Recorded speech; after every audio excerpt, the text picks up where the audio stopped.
All right. Hi. So, would the two of you like to introduce yourselves? And either one of you can go first. Sure, go ahead, Bill. My name is Bill Wylie-Kellermann. I guess I think of myself primarily, firstly, as a nonviolent community activist. I'm a United Methodist pastor. I write and teach in both those contexts, church and movement. Detroit is my home, though my wife Denise and I are spending half the year in 3-month chunks back and forth between Kirkridge, where we're helping to build a residential community there. And so. Thanks. So, would you like to introduce yourself? Sure. My name's Joe Reilly.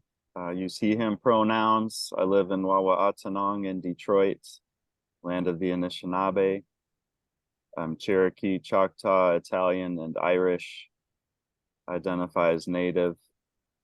And I am a singer, songwriter, social worker, and educator, and student of Thich Nhat Hanh since 2004. And I practice currently with the Building Beloved Community Sangha here in Detroit, which I help to co-facilitate. And I was ordained as a Dharma teacher in Thich Nhat Hanh's tradition in 2021. So I consider myself a baby Dharma teacher. Wonderful. Thank you. Mm-hmm. So, you're going to be leading a retreat that is by Thich Nhat Hanh and Daniel Berrigan. And I wanted to ask you, why this book at this time?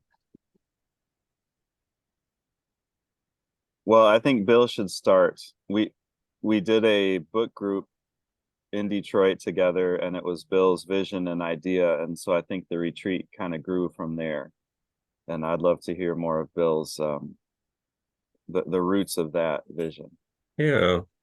Well, this book, "The Raft is Not the Shore," is a conversation between Daniel Berrigan, who was one of my teachers and mentors, and Thich Nhat Hanh. They sat together during Holy Week in 1974, so we're coming up on the 50th anniversary of the conversation that this book records and reflects. So there's that to why this time, though neither of us, I think neither Joe nor I, are interested in so much in nostalgia, even movement nostalgia, as we are in using one conversation to stimulate another about this moment when the two of them met outside of Paris for this conversation. The forces that they were facing in the moment were named by Martin Luther King as militarism, racism, and extreme materialism, or the structures of poverty. And of course, in our own time, those persist, taking new forms. But in addition, we're facing not only the sort of cascading consequences of climate collapse, but kind of the breakdown of the social contract, even, and community and democracy. So the kind of conversation between the traditions of biblical faith and Buddhism, contemplative and mindfulness, seems to me right on time for the things we're facing. Beautiful. And Joe, is there anything that you would add to that? I think Bill summed it up really well. I think what we learned, what we experienced in offering the book group was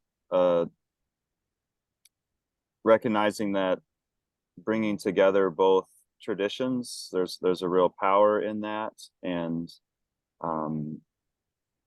not only, like Bill said, studying the past, but seeing how these teachings are timeless, both in the Christian faith and the Buddhist tradition, and how they can be applied today in an engaged way in our society to really look at the roots of war and conflict and violence, including violence towards the earth, and understand ways to transform that and uproot the violence that is there in our consciousness and in our collective consciousness. And so that conversation, and then the conversations inspired by it, I think can help us meet those needs today of understanding how we can heal our relationships with one another as humans and with the non-human world too. That's a Yeah, I would just add in terms of the retreat that we're intending here in Detroit, Joe leads actually a number of practices, one of which is walking meditation, which is a regular event at an island park here in Detroit on Belle Isle. And we anticipate that our intention is that through weaving through the conversations will also be times of mindful and contemplative practice. Kirkridge represents a great opportunity for walking meditation, for example. And the book's illustrated by an artist, Vo Dinh, a Vietnamese pen and ink drawings, really beautiful and excruciating in some ways. And so using art as well, I think there'll be a variety of practices that we'll bring to the conversation. Music too, and singing. Yeah, music too. We got a songwriter in right here. So and yeah, ways that help us recognize our interbeing and that we are all connected, and that that's what leads us to the place of reconciliation and understanding, as opposed to control and domination. beautiful. I'm excited about the embodied practices aspect of it as well. You know, we need those as well as the ideas, and that's great. That's very much in line with what Kirkridge was founded to be, you know, a place of practice toward healing. I'm curious about your own life experiences and what makes you interested in these matters. Like, what are I realize that could be a 2-hour, 3-hour, 5-hour conversation, but what comes to mind about your own experience that leads you to want to offer this retreat?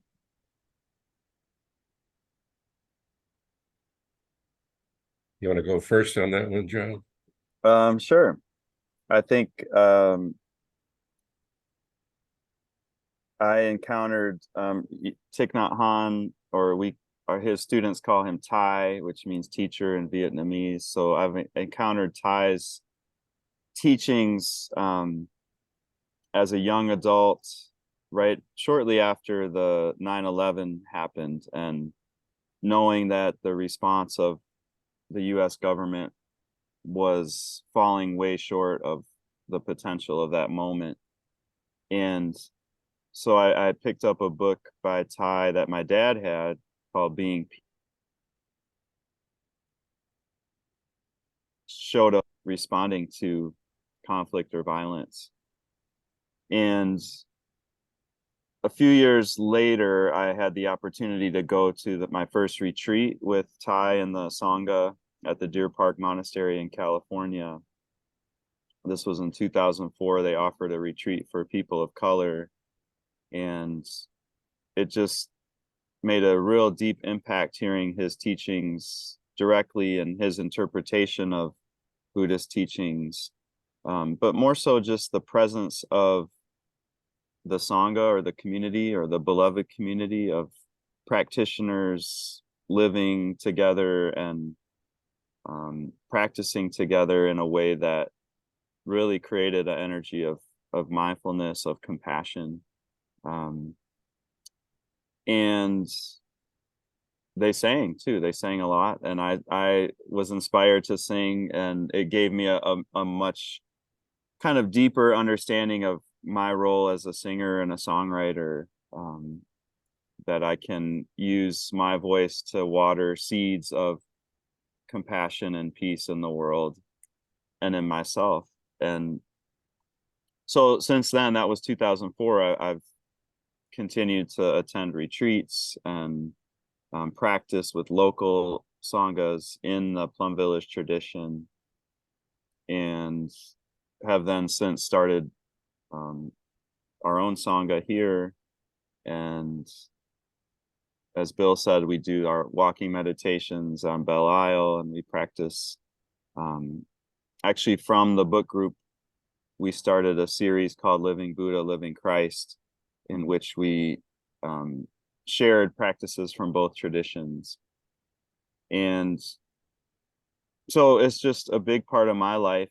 It's a big part of my vocation as a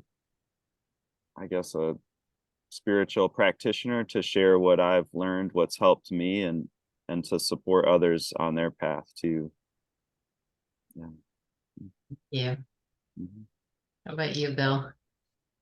Yeah, it's I mean, both of us, each of us has a really direct and ongoing history with each of the participants in this conversation. My own experience of Daniel Berrigan as a teacher goes back to 1972 and 3, so more than 50 years ago, when he had gotten out of federal prison, Danbury prison, for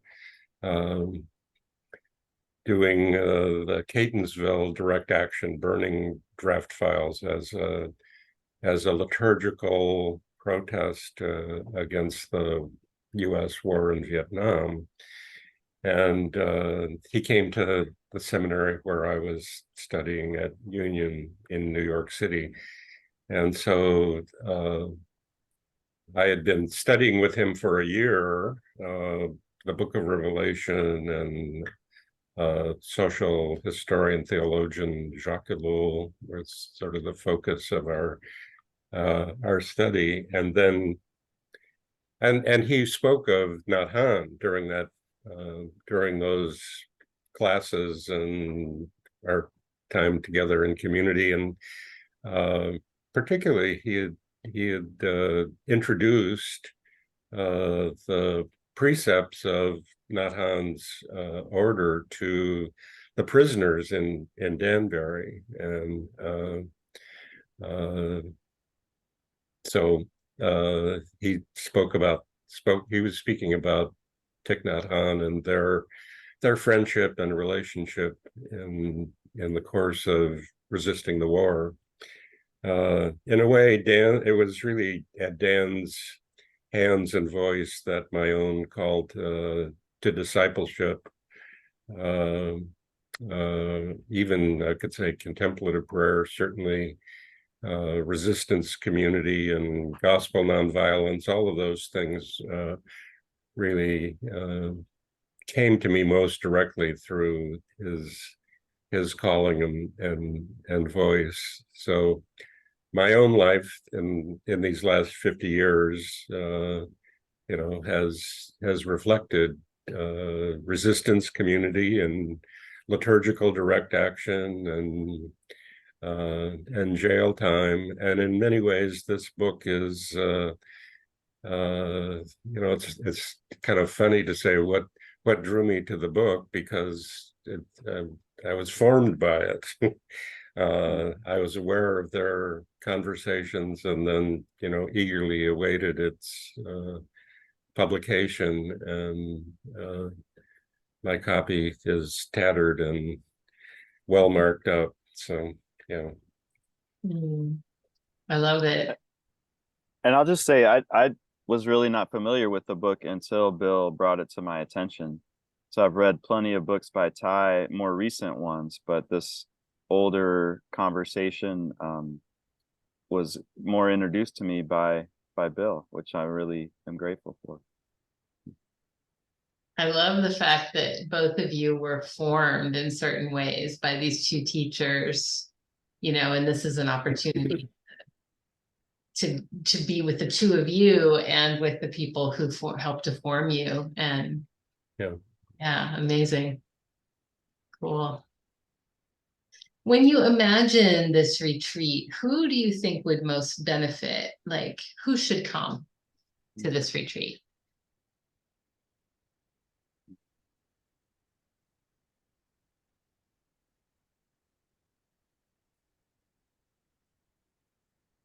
Well, I mean, my guess is that there are elders in the movement who also will have been touched and formed by, and directly or indirectly, by this conversation, who will be drawn to it, and who will bring a wealth of elder experience to it. I'm hoping we'll have that, but I'd say my interest and hope, and I do know already some young people who are planning to be part of it. I would love to see, young people who are part of the